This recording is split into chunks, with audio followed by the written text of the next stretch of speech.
All right, very happy to bring on Chris Mortensen with us. You know Chris Mortensen, ESPN NFL reporter, one of the legends of his industry, and first time on Halftime. Mort, appreciate you joining us today. How are you? Hey, Phil and Drew, how are you doing? Oh, doing very well. We are fantastic. I mean, you got to be pretty excited, though, headed to Canton tomorrow. Now, nobody was inducted last year, so it's going to Well, be yeah, nobody was enshrined is what they like to. Yeah, it will be a crazy weekend. In fact, trying to get people are trying to get hotel rooms there. I mean, they're getting some cancellations now, but people started booking up those hotels because we have a class of 20. Really, it's 14 living members going in Saturday night, and then the normal class on Sunday night, which includes Peyton Manning, and yeah, I mean. It's if I could just snap my fingers and be in Canton, I'd be happier than having to take 2 flights to get there and all the hoops we got to jump through. But we got our first Hall of Fame game tonight. I mean, and it's the Steelers versus Cowboys. There'll be a lot of Steelers fans there because they got 5 members from their past or organizationally who are going to be enshrined this week on either Saturday or Sunday. Going to be a lot of Steeler fans there, and they do have the featured attraction in Dwayne Haskins, the former first-round pick of the Washington football team who busted out, but is still only 24 years old. He's on a 1-year minimum wage deal, and I think the Steelers are hoping that he shows as well as he has in camp and that it continues to develop. And who knows, maybe they have Ben Roethlisberger's successor right there on the roster, but that's one of the entertaining parts of that preseason game tonight. Well, it felt like Mason Rudolph a couple of years ago when Roethlisberger was injured for most of the season had a chance to show that he could quarterback a team as a starter, and I'm not sure if that necessarily happened. So it does feel like you got a kind of a battle for the backup there. For the Cowboys, I know Dak isn't playing, but you got to be focused really on the other side of the ball, and there's so many newcomers, not just defensively players, but the coaching staff defensively too. And I know Cowboys fans will be really looking at how that. I know it's just the first game of the preseason, but they'll be focusing on defense, I think. Yeah, well, they have a lot of people who won't be playing tonight. The people that they hope to lift them out of the depths of despair that they have experienced last year really won't be dressed tonight. So, they have Dan Quinn as their defensive coordinator, the former Atlanta Falcons head coach, the former defensive coordinator and D-line coach from the Seattle Seahawks Super Bowl teams. Dan's their defensive coordinator now. I know him well. Good coach. And a guy like, they're hoping Micah Parsons, it's funny, when they went into the draft this year, they really were hoping for one of those 2 corners, the cover corners, Patrick Surtain of Alabama or J.C. Horn from South Carolina. And, of course, they went right in front of them. And so they traded back a little bit and got Micah Parsons, the Penn State linebacker who actually opted out last year. But, I think the offense is going to be fine. I don't think anybody's worried about the offense as long as they can keep the offensive line healthy. Amari Cooper still has to come back from his ankle surgery, but they're pretty good at wide receiver, by the way. I mean, as you know, it's a special group. You mentioned how many. There's going to be a big Pittsburgh contingent. I imagine there'll be a big Dallas contingent there, too, though maybe not as big. Pittsburgh's a short drive away. You get Jimmy Johnson going into the Hall of Fame. He's going to be presented by Troy Aikman. Drew Pearson finally goes into. I wonder when you heard, and this was a couple weeks ago when Jerry Jones publicly took responsibility for the breakup with Jimmy Johnson, and I think he even used the term effed up. Like, what was your reaction when you heard him publicly admit to that? Nothing surprises me with Jerry. Jerry has those moments of confessionals, and maybe because I known him so long and know him so well, and you have those private talks, you hear that stuff, and then and he also could turn around and say, well, Jimmy messed it up. But I think it was good and healthy to hear. I mean, let's face it. Jimmy, I talked to Jimmy about 10 days ago, and we had a good talk because once again, know him very well, and we both agree that he's going in. He said he was a better architect than he was a coach, in his opinion. In other words, he built that Super Bowl winning teams, and even even though Barry Switzer was the Super Bowl winning coach for the third Super Bowl, as you know, Troy Aikman himself believes that that break had not taken place, that would have been a team that had won 4 Super Bowls in a row. Now, Steve Young and the 49ers would beg to differ because they were, because of that one that they broke up the 3 out of 4. But Jimmy is very proud of the way he built that team and felt that was his strength. And I wouldn't disagree with him on that. We always talk about coaches being CEOs, and I think that's what Jimmy was. Jerry, though, Jerry Listen also has, his enthusiasm, it's infectious, and he certainly has helped make the Cowboys. Everybody thinks like when he bought the Cowboys, well, they were America's team. If you go back and look, the attendance at Texas Stadium, the old Texas Stadium, when the Cowboys were floundering, it was not good. In fact, Jerry bought the team, and they were in the red. Jerry took them well out of the black and into some success of his own. Now he's dying to get back to the big game, and he feels his own mortality, which a lot of us do, by the way. Yeah, now that, Jerry's done great things, and obviously, like he's admitted not so great things for the Cowboys. Now that wide receivers like Isaac Bruce and Drew Parsons are finally going into the Hall of Fame. Obviously, Drew Pearson was one of those guys of how the heck is he not in? Is there anybody off the top of your head that you still think deserves to be in that keeps getting snubbed? Well, I think there's a process. I think people have to realize that we've had some great football players, and sometimes when it's your time to go in, I look at the old Orange Crush Denver Broncos. It's still amazing to me that none of those defensive players from one of the best defenses for a decade are not in the Hall of Fame. Randy Gradishar, one in particular, but so many others. Tom Jackson, my good friend, but Randy Gradishar comes to mind.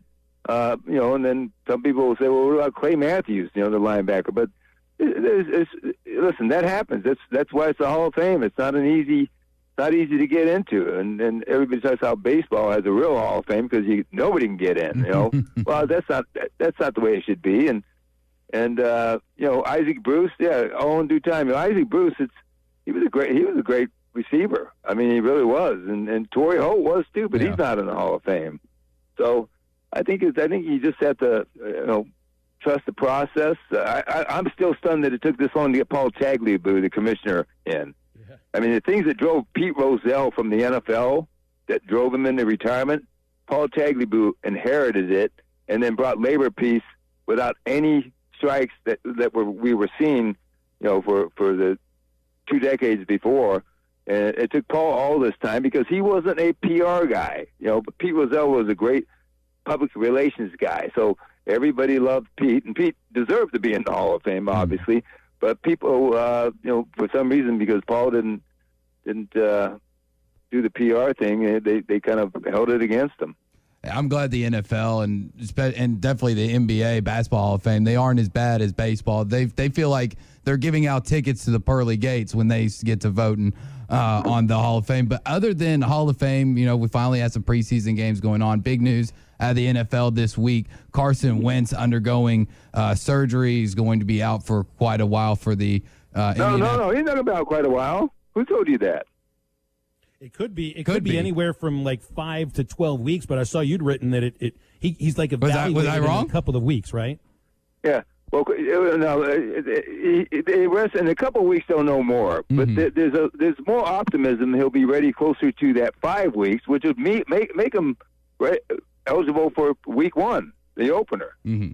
Well, now, Quentin Nelson, this is so weird. Quentin Nelson, who's been an all-pro guard in his first 3 seasons and the best guard in football, it was weird because he got diagnosed with the exact same foot injury. It's not a Liz Frank. It's a little bone fragment that kind of broke off, and it was free-floating. So really it's a matter of pain tolerance, and even the Eagles, if you talk to them, Carson Wentz had a high pain threshold.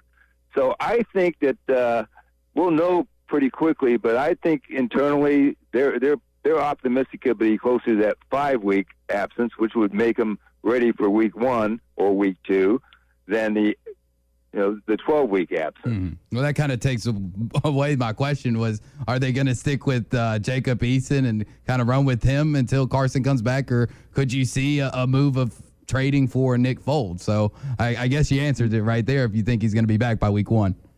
Well, let's just say this. No, even if he was going to be back by week 3, the Jacob Eason question is legitimate. I mean, obviously, he was a 4th-round pick last year. Big arm.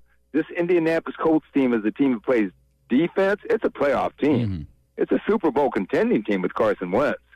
But it's a team that plays defense, and they are physical on offense. They're loaded at running back and good at receiver. And they plan to, basically, play good fundamental football, be physical, run the ball, and explosive plays downfield. Eason has that kind of arm.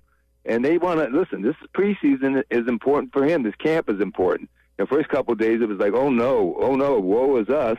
I'm talking about, and then, boom, yesterday, he had a great practice. And that's how it goes with young players. But in terms of the trade, listen, if for some reason all of a sudden it's like, wait, this Carson Wentz has had a complication, and then they would talk about bringing in a veteran quarterback. I don't know that would be Nick Foles. Frank Reich, the head coach, and Chris Ballard, the GM, kind of made that decision on which quarterback they wanted, Carson Wentz or Nick Foles, in the offseason. Yeah. Both they knew were available, and who did Frank Reich choose?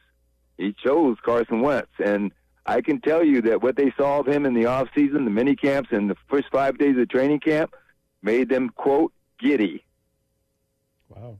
Well, I want to ask about Aaron Rodgers near the end of this here, Chris, because that was the biggest offseason story, was just the drama, the soap opera between Rodgers and the front office of Green Bay. And now he's back, and seems, they're trying to work on the relationship with he and Gutekunst. I know he and Matt LaFleur are still getting along well, but it's just so interesting. And here we are, we're back where he was already, but this is it for him. One more year in Green Bay. I guess you win the Super Bowl, you retire. I'd imagine that's the way it goes.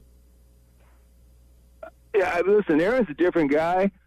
I don't know that he would retire. I know that next year it would be a case of seeing how this year went. Listen, they've already, Aaron, I thought, was almost tongue-in-cheek when he said we're working on the relationship. Listen, one thing they did, they went and traded for Randall Cobb, which was kind of an olive branch, just saying, okay, we get it. You've been around really almost longer than we have. You know this roster. You know this locker room. And for them not to communicate well, that is an administrative mess-up. It's not that Aaron wants to choose players, but when he had his press conferences, by the way, which was the best press conference I've ever heard a player have, in terms of transparency, he laid it out pretty good in terms of you go and cut players who have been here a long time, and you didn't do it the right way. I think that's just Peyton Manning never would have been treated like that, and I think Aaron Rodgers got his point home, and we'll see where it goes. But it'll be an interesting story. But right now he's a Green Bay Packer, and they're going to be a contender in the NFC. So I guess, Chris, we'll leave it with this here. You don't miss a lot of Razorback baseball games. You've lived in Fayetteville for quite a while now. But I hardly miss any Razorback baseball games. In fact, I'll be honest. I told somebody this. I said we could have. I can live anywhere I want, obviously, because ESPN is based in Connecticut, but it's also we do things from home. And I said, as odd as it may sound, one of the reasons I don't want to move, I do love Northwest Arkansas, but I admit it, Arkansas Razorback baseball games. I'm a baseball addict. I covered Major League Baseball before I started covering football a long time ago. I guess I'm showing my age. I'm going to be 70 in November, but I just it brings great joy to me. I love the team, love what the program is, and I probably attend 90% of the home games, and if I miss the other 10%, it's for something that came up or I was on the road. And I'm glad to hear that Peyton Paulette is throwing again, by the way. That's exactly right. Yeah. We saw his video yesterday. That's really good to see.